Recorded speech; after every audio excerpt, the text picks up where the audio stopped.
Hello, everyone. My name is Taylor, And I'm Kelly.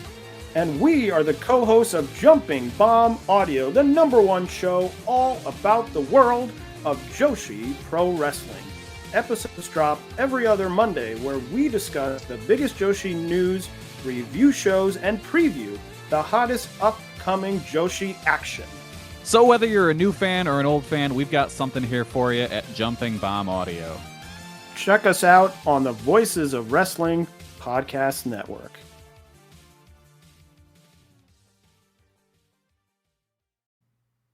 Hello and welcome to another episode of The Good, the Bad, and the Hungee.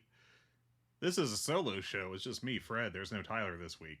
We were going to record together last Friday, and then I messed it up. I had a project for work that had to get done that day, and I did not finish it before the show, so I had to cancel the show and do that work instead. Exciting stuff. Yeah, I just wanted to do a quick news update because we kind of sort of have news, which is very professional wrestling at this point in time. It's just, we are waiting on formal announcements on, well, one big thing, but, several other things too. I'm good at describing things. So yeah, I just felt like we needed to cover some stuff, and,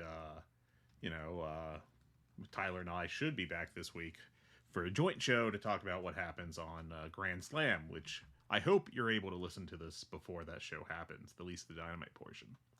Obviously, the big story with AEW is the pending deal that they reportedly have from John Arand from Puck. The info from John is basically a 3-year deal plus a 4-year option, I think, on the side of Warner Brothers Discovery. That's my interpretation. It's roughly going for about $170 million per year. John Arand said that the number that is floating around on wrestling message boards is roughly right. So I guess either the Punch Sport Pagoda or Meltzer's The Board, tilde exclamation point. But yeah, that's the reporting. Apparently, streaming and pay-per-view is going to be a separate deal. Now, AEW's content deal is no longer exclusive with Warner Brothers Discovery, and AEW is also reportedly shopping to Fox. Brandon Thurston did some basically a profit loss analysis last December, I believe it was, and he projected that they received about $67.5 million for TV from Warner Brothers Discovery last year. So that is a 250% increase from last year's deal to the one that they have either signed or on the verge of signing, or it's Schrodinger. So much Schrodinger's cat stuff here. Just like something is happening or maybe it isn't. Just don't look in the box. Otherwise, if you don't look in the box, you can't tell. So yeah, the 4-year deal AEW signed in 2020, which was should have been their second deal, if one recalls correctly. That was for a total of $175 million. So Thurston, he estimated that in 2023 AEW lost $34 million. So assuming all else is equal, that means that the new deal, once it kicks in, assuming that the $170 million per year offer or number is correct, that would flip that over to a profit annually of $68.5 million. Additionally, a couple days later, Andrew Zarian reported that AEW pay-per-views are going to stream on Max starting in January 2025, possibly sooner. That's not an exclusive deal. It sounds like that's just going to continue to be pay-per-view. Now, if Max tries to make it part of the Max package, then that will obviously be an attempt to kind of boost what is a struggling streaming service in the era of everybody launch a streaming service and then fail to make money off of it. So that's kind of where we are. So we have like not quite rumors, but not quite actual news. It's somewhere in between. I guess it still is kind of rumors, but it feels more solid than that. So what does this tell us? Well, first of all, AEW is valued as a television product. There's the grifting doomsayers that largely were, anticipating AEW would die shortly, and they use that to enrich themselves to some extent by building an audience of people that really don't like AEW. And the simple fact that we're seeing from this is that it's successful. It is a successful business. There's things you can point out for sure that are concerning with them. First and foremost, the attendance, which we will get to, though Grand Slam is not as bad as it looked like it was going to be a few weeks ago. But yeah, so they are successful enough to get a good chunk of money from Warner Brothers Discovery, and one presumes from another media company, including Fox. And yeah, I mean, once they do that, they'll be solidly in the black. And, the whole AEW spending too much on talent thing that WWE floated. Just such a funny thing for like people to pair it. Like, oh, I love these wrestlers. It's really bad that another company is offering a bunch of money for them. Yeah, I mean, the idea of AEW being profitable is a good one, but I'm not even sure it really needs to, frankly. It needs to be profitable. This could just be a Tony Khan pet project. I'm like 10 minutes in and I'm freaking out because I realized I did not mute my phone. So it's like just waiting for someone to, call and ruin this expert recording. But yeah, I mean, it's kind of a hypothetical situation. I mean, frankly, for a billionaire, given the net worth of the Khans, assuming, that at no point Papa Khan pulls the plug on it because of wanting to lose money, like the loss of a couple million a year for someone with the wealth they have is, absurdly small. So if they're just viewing this as Tony Khan's way of having a fun job, basically like a hobby for expensive people, I mean, it doesn't matter, frankly. Like we're not talking about this losing like $100 million a year or something, and it would be pretty hard at this point, assuming that TV deal is complete, for that to happen in the next couple of years. And so, of course, being able to have a property that can sign a TV deal like that means AEW has additional value. And I mean, the thing with the profitability of AEW is it always kind of reminds me of whenever you have, a CBA come up, the labor deal for, a U.S. sports league. There's always these negotiating tactics through the media where, you'll get it leaked and they'll say, 24 baseball teams are losing money annually. Yeah, it's just so the MLB is in such a bad financial position. And the reason they do that is because they want to pay their players less. They want more money to go to them.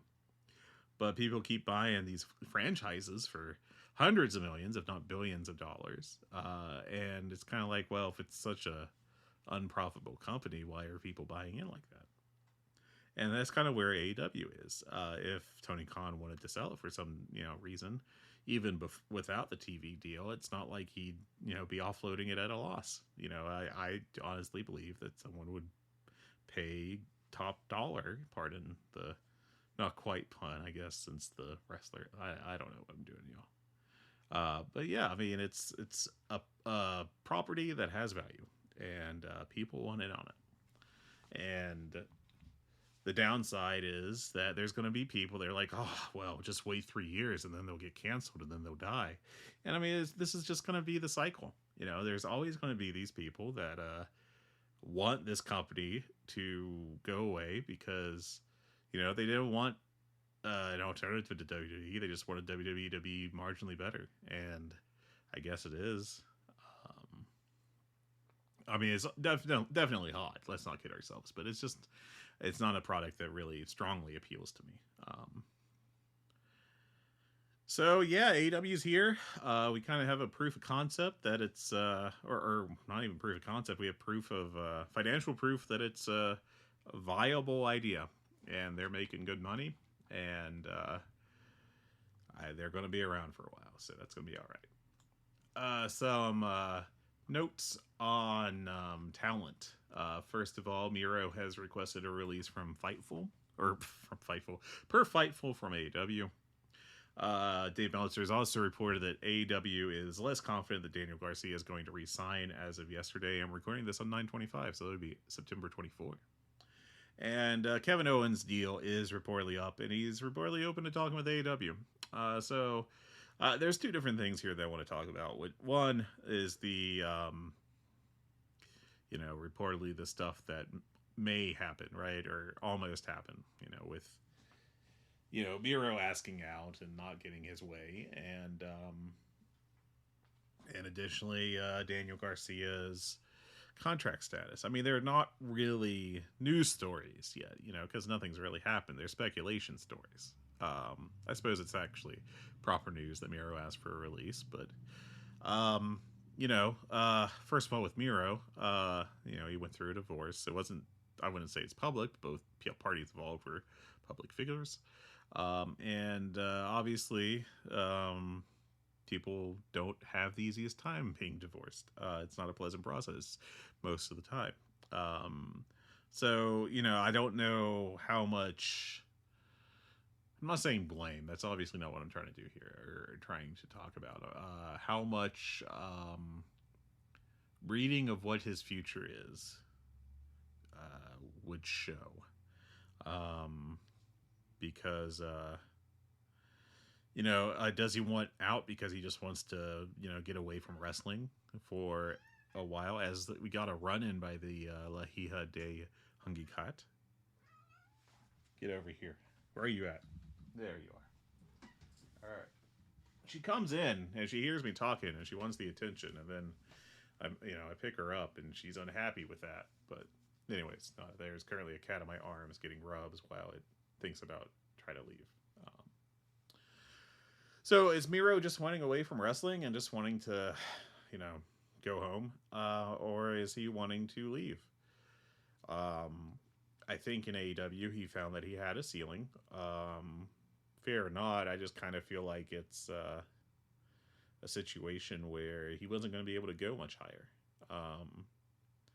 He was kind of just stuck being, around the TNT championship level. I mean, I could have seen him with like an international or continental level, a secondary belt. Okay, all right, hit the bricks, cat. I'm holding the thing and it starts sticking the claws out. You can go now. But yeah, with Miro, maybe he just wants a change of scenery. And I think the thing with him is, every wrestler more or less thinks that they need to be pushed more. That's every part of the card. You can go from the very tippy top of the company to the very bottom, and they all think that they should be booked better and stronger and more. I think personally, Miro, if this is Miro thinks it'll be better in WWE, I don't know if that'll be the case. And the reason I say that is you look at Andrade. Andrade was unhappy with being in a similar position to where Miro has been when Miro has been on TV. Not a world title guy, not a top main eventer, but the next step down, a nice upper mid-carder, right? And Andrade wasn't happy with that. So, he went to WWE, and there's various other benefits to going to WWE. I'm sure he's getting paid a nice amount. He's getting to work in the same company as his wife. These are nice things. But in terms of his push, he's not really getting the push. He's, I think it was like a month in and he got shifted over to the Speed Show on X, the Everything app, the site we all love. And if you give me a moment here to pull up his statistics on the old cage match. Let's pull up the fun thing is always Fred pulling up clicking on things and muttering to himself as he pulls up information. So Andrade made the jump, made the surprise appearance in the Rumble, and then didn't wrestle for 2 more months. It was a WrestleMania match. Let's not spin in the face of that. But, he didn't qualify for Money in the Bank. He did actually. I misread that. He did qualify in it, but he didn't win it. His highlight since then has been basically a 50-50 feud with Carmelo Hayes, and a run as the WWE Speed Champion on Twitter. And then he lost on TV last Friday against LA Knight in a challenge for the U.S. belt. I don't know. It's not exactly like he's a top of the card guy right now.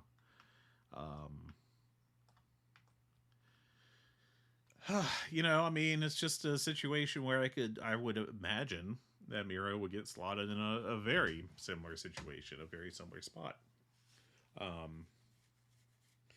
Miro would go into the company and get put right where Andrade is. And, maybe he would just be happier in WWE. Maybe Andrade's just happier in WWE. It's possible. It is wild to me just how much people in AEW are given the latitude to, be given the opportunity to, or be pitched stuff, I should say, I guess, and turn it down and just, not have to show up to work or not have to do anything. I think that's really fascinating. It's a very un-WWE way of doing things, and I think it's very unlike anything else in the wrestling industry in the past couple decades. So, Miro, one presumes, is still under contract. I mean, obviously he's asking for a release, so why wouldn't he be? And he's just getting paid to not wrestle and not appear on TV. And he's been doing that for a long time. Am I going back to cage match? Why, yes, I am. We're going to go take a look at a good old Miro. And, his last match was, last December when he beat Andrade at the World's End pay-per-view. So that's almost exactly 9 months since his last televised appearance. And it's just been, Now, I know that they did the story where he and CJ Perry reunited on screen, and that's obviously an issue, given their marital status change. But still, it's just, fascinating. Also, notice that the next previous match Miro had was a win over Daniel Garcia. So I can only conclude that we need to keep an eye on Action Andretti, since he was the one prior to that. But yeah, it's, I do wonder just how much of it is he thinks that it would make him happier, and a WWE change, jump, I should say, and what the reality of that would be. If he were to get pushed there, obviously great for him. And he's a guy that I've always wondered why he didn't get more of a push. I think the answer is mid-teens WWE was ran by declining booker. But no, Daniel Garcia, he had the big storyline with MJF and lost the match, but then got his revenge afterwards, and kind of, if not won the feud, was positioned as strong coming out of it. And now there's the report that he's possibly headed out, and this is a situation where we won't know until he's signed and shows up on AEW TV or, WWE TV and is like, I'm here. I'm happy to be here. And I think he's a guy with a lot of potential. I see people knock him as not having charisma, which I think is kind of odd, because I think he has charisma in the ring, and I think he's a very good promo, actually. Quite good. He's not like a larger than life figure. I would have to agree with that, but I don't think that makes you not charismatic. There's different ways to be charismatic. I think he got very over in AEW this year. Going back to the Continental Classic, I think he had great performances and has shown himself to be a high level performer. And we get him. I think if he comes back, he'll eventually, and by eventually, in a year or so, probably be knocking on the door in the main event scene. One could argue he already kind of is.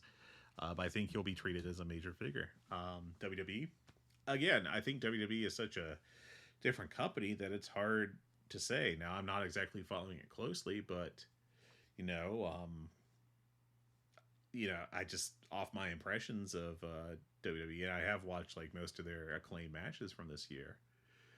The idea that he'd waltz in and be like a top of the card guy right away is just doesn't feel right. I want to imagine that he'd probably get stuck in the mid card or maybe at the top of NXT and be one of those like a Carmelo Hayes who, at least his next immediate step would just be like the mid card quagmire of the main roster. So I don't know. I think there's a lot of stories going on with AEW that are very, tell me when something actually happens. And these are kind of that. Now, the other contract that I think is worth discussing is the status of Kevin Owens. He's obviously been in WWE for a long time. I want to say almost 10 years, maybe including NXT, it is 10 years.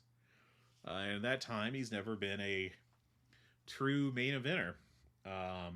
He's he's been in main events, He's held a world championship of some sort, before, and he's over. And I think he's still a good performer. People talk about a physical decline. I think it's, he's a walk and brawl guy now, I mean, you see people, with that style be able to wrestle till they're very old, it doesn't matter if your knees hurt, if you're just walking and brawling. We're not talking a 450 here, and so, I've seen people push back on the idea of him coming to AEW because they think that he'd want to be worth the resources. And frankly, as I'm kind of rounding back to my conversation about AEW's TV contracts. One, it's not my money. And two, if this is, if the approach that the cons want to take with AEW is it's okay if it loses 10 or $20 million a year, then who cares? Now, I think a more pertinent, from my perspective, criticism or concern is what if Kevin Owens comes in and takes a spot from someone like Daniel Garcia, assuming he resigns, or blocks someone else from being able to rise up the card? I think that's a fair concern, but at the same time, I think, we need to consider that it's not exactly a one-to-one substitution. If Kevin Owens goes to AEW, I think the upside is that we get good performances. What we would get is a guy that is established. Now, you could argue that he's established at a certain level. I think the question in response to that would be, would the AEW fan base be willing to allow him to be elevated? And if, AEW wanted to push him as a true main eventer. And I think that, at least 2 years ago in 2022, they would unquestionably be open to that. 2024, I mean, the fan base has changed. That's obviously, I think, part of the issue with attendance and all that. I think he'd still be able to get over more, increase his overness. And I mean, if you've got a 40-year-old over main eventer, then what you've got is a over main eventer. I mean, people are wrestling longer than they ever have before. And he is 40. Like I just said, he is a guy with a style that can be converted over to something that, allows him to work around loss of physical ability. Now, when I talk about guys that look like they shouldn't be wrestling, what I think of is like Matt Hardy, at the end of last year, where it looked like he was just in physical discomfort to walk to the ring, like at that point, it's, like when you lose that much of your fastball, then that's a major concern. That's like these guys shouldn't be on TV kind of thing, unless you're willing to do the full smoke and mirrors thing. And, I think that's such a time investment that's a valid concern.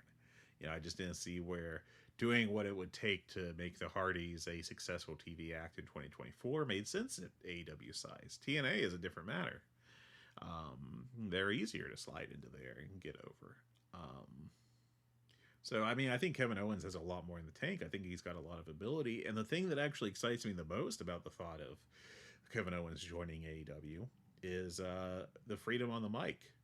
I think he's shown himself regularly over his career to be a guy that is very witty and smart on the microphone, and just his, ad-libbing in the ring is always entertaining, I think. So I just think he'd be a good fit, And I don't think the concern, what about a younger guy is so much there, because if he's over in like a successful main eventer, then who cares? First of all, and secondly, assuming if Daniel Garcia is gone, especially, like, I don't really know that he's going to be blocking anyone. It's not like a 1-for-1 trade. Um, so I think that it'd be worth kicking the tires, on Kevin Owens as a possible roster member. But we'll see how the contract situation plays out. I wouldn't be shocked if he stays with the WWE. He obviously would be getting paid well. But you could always point to, well, he's friends with the Young Bucks, assuming that hasn't changed. And because it does change. That's not a knock on anyone. It's just a matter of fact statement. I mean, I think he'd be great. Obviously, I think he'd be a good addition. I don't really have those concerns about, well, what if, I mean, are we really going to freak out about, like, Action Andretti being left to the curtain because Kevin Owens came in? I mean, I do think it's important to keep, a wrestling company does have to keep fresh talent coming in, but part of that equation, not all of it, mind you, but part of it can be signing established guys and giving them a new home and a new atmosphere. I mean, Christian Cage and Adam Copeland have both overachieved. Chris Jericho has been a key figure on the roster, though I think that it's easy to say that, depending on how you come down on it, he's very much showing age. I think that you bounce kind of now at this point with Chris Jericho between being very not good, like reportedly the Anniversario match with Mystico, to being able to have a good match but not being the best worker in it, like that Orange Cassidy Dynamite match a couple weeks ago. I actually like that match a lot, but I mean, facts are facts. Orange Cassidy was probably the superior worker in it, if you're being fair. So I don't know. I mean, those are just my rambling thoughts on the situation. Let's see. Now, here is a note from the Observer last week, which I just thought was very interesting. And I'll use this to segue to talk into the dreaded attendance stuff. For the poster, I don't know if this was an actual poster or just the graphic they put on their social media, but let's just go with poster. It's effectively the same thing. But for the September 12th Dayton Collision, which taped on September 12th, aired on the 14th. Its poster featured Adam Page, Jon Moxley, Bryan Danielson, Chris Jericho, Willow Nightingale, Thunder Rosa, Penta, Phoenix, and Pac. And none of them were on that show. Meltzer brought this up in the Observer newsletter. Read about it in there, how that's a bad move. And it is a bad move. I mean, there's no argument for me regarding that. But, I think that their ticket issues extend beyond posters maybe not reflecting he's actually on the shows. But it just seems like a tremendous cell phone to do this, to have a poster, even in like the modern, card subject to change thing. AEW had positioned itself as the company that tells you the truth about what you're going to see. And to put out a poster that features 12 people and none of them are on your show that night that the poster is for is pretty atrocious. So I am segueing into Grand Slam ticket sales. Now, AEW ticket sales for other Dynamites and Collisions are generally putrid. They still are. It's been a long time concern now. It is odd to me that their pay-per-view buys continue to be strong, that their TV ratings continue to be good. And, you can talk about how their decline is outpacing the decline in cable subscribers, and that's a fair point to be concerned about. But they're still top 3, top 5 every night, if not number 1. And, I mean, that's valuable. And, the people that want to degrade it will say that they're not at the ratings of Raw, and that's okay. It's okay for a company to be number 2 in the U.S. We don't have to do the Monday Night Wars over and over again. That's what killed WCW. Really was the over pursuit of trying to grab just rating wins at the expense of long term planning. So, but if I was Tony Khan, I'd be very concerned about ticket sales because I think it reflects a genuine loss of momentum with the company over the past year and a half or so. I will always point to the CM Punk incident that really did harm to the company and really kind of put an end to the good times are here vibes.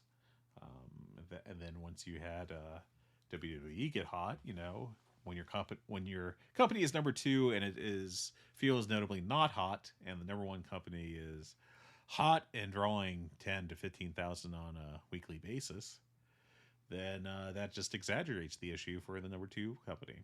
And we keep running these large arenas. Again, I was at the September 11th Lexington, Kentucky Dynamite, and they used Rupp Arena, which is a big NBA-sized basketball arena of 20,000 people, 22,000. And they put, I think it was 3,000 in there, if I recall correctly.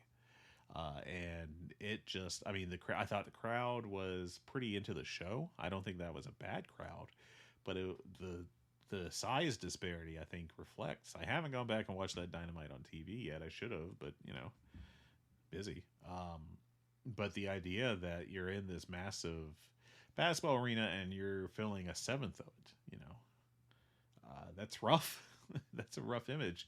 And I just think it'd be, my thing is always with AEW, with booking on the weekly shows, these big buildings, is you're a company that is primarily getting your money from TV.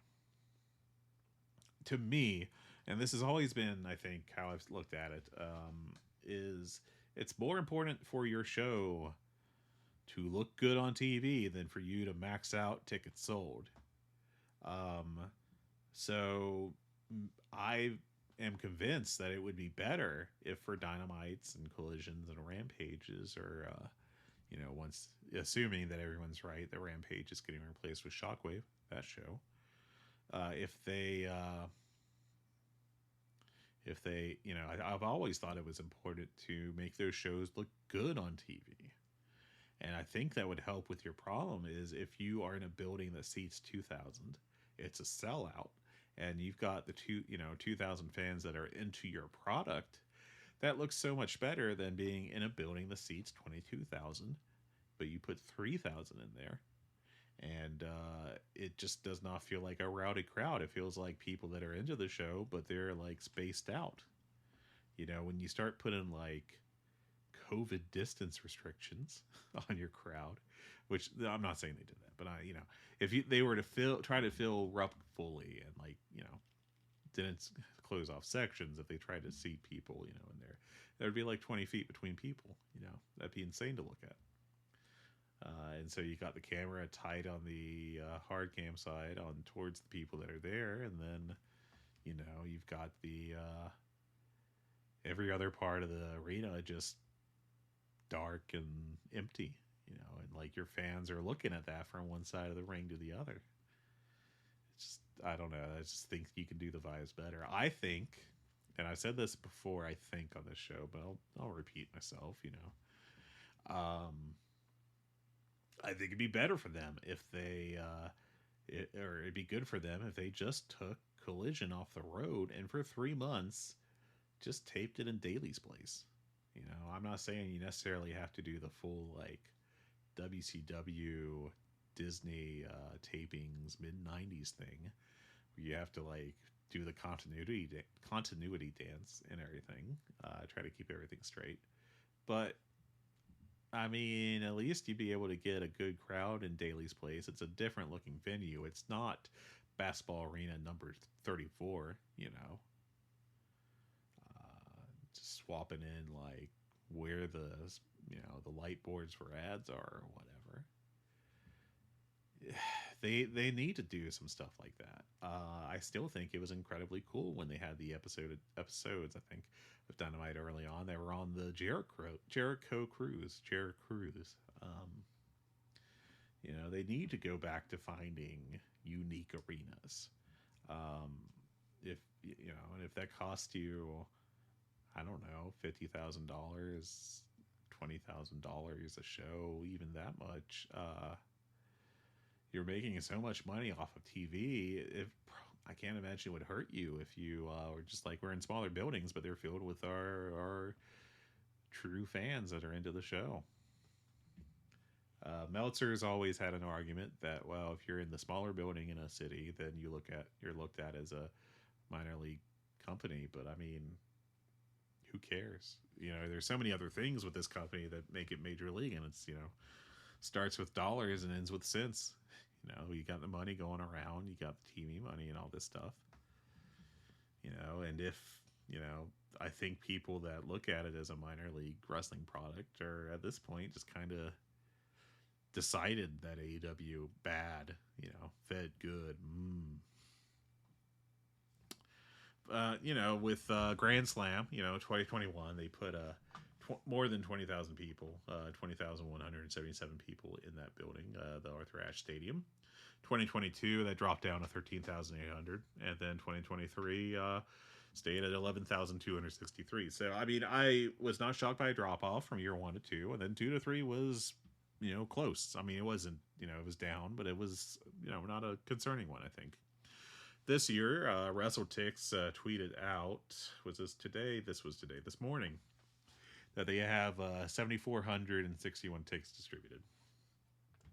That's, this is a good number for a Dynamite at this point, but I think for an Arthur Ashe, losing another, 50% year over year, I mean, yeah, AEW's problem has just been, I think, or one of their problems has been a lack of hot acts and storylines. Now, I think the Hangman Swerve stuff was fantastic, and I think they both came off like major stars. And I feel like this Mox stuff feels like a breath of fresh air and is very interesting. But who else? I mean, Ospreay is over, but I think they've, the way they pushed him, and you could make the argument for it against, like giving him a Superman push coming into the company, and same with Okada, is that, I think that they don't feel like major stars. They feel like stars, let's be clear. And I do think Ospreay feels like a major star, but I hope you understand what I'm trying to say poorly, that it's a this guy could be more and yet isn't kind of situation. And especially Okada.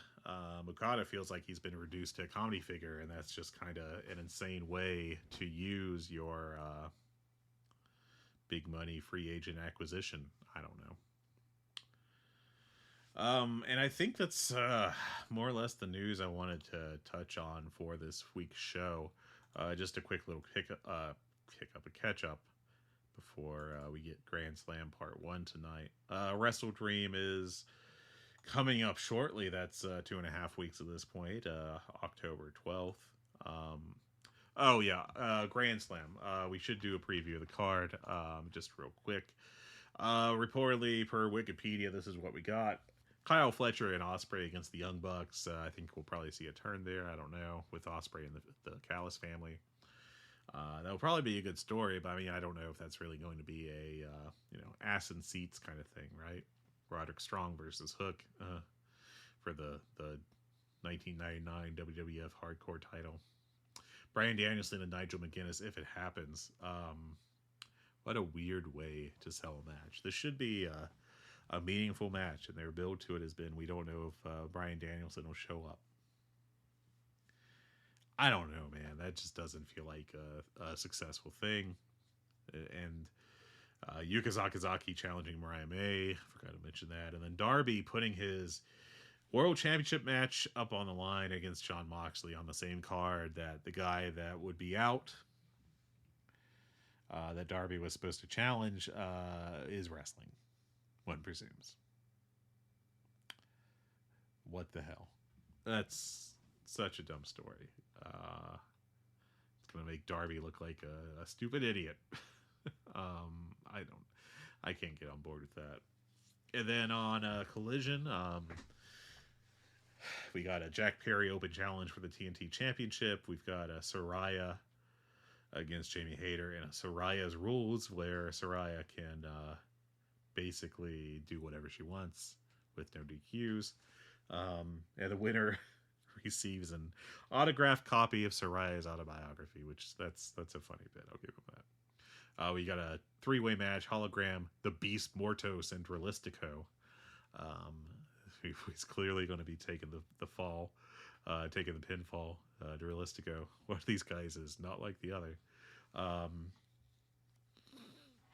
A Sammy Guevara Kazuchika Okada eliminator match, where your options are Guevara wins and gets a title match from the 5th anniversary show, or Okada wins and Guevara can never challenge him again. And we know that Okada is just doing weekly challenges all the time. I can't imagine having Guevara win this match. I listened to Joe Lanza scream about it last week, how stupid that would be, and I couldn't come up with a good argument for having Guevara take the win on this match to set up the 5th anniversary show. So hopefully they don't do that. I guess we'll see. And then finally on Collision, we've got the Conglomeration against the Learning Tree. I think that'll be sneakily good. And then Jeff Jarrett against Hangman Page in the Lumberjack strap match, which I think could actually be fantastic. Jarrett has been so good in this babyface role as the veteran babyface guy that loses, and he has had so much fire, and it's been awesome. And I'm really excited for, I can't believe I'm saying this, a Jeff Jarrett match in the year of our Lord 2024. Unassigned, just a match that may be on either show, who's to say, is Pac and Claudio and Sad Wheeler Yuta putting their AEW World Trios Championship on the line. Wouldn't be shocked if it's Private Party and Commander, and then it's like a semi-squash, or maybe even an outright squash, because those cards are looking kind of full.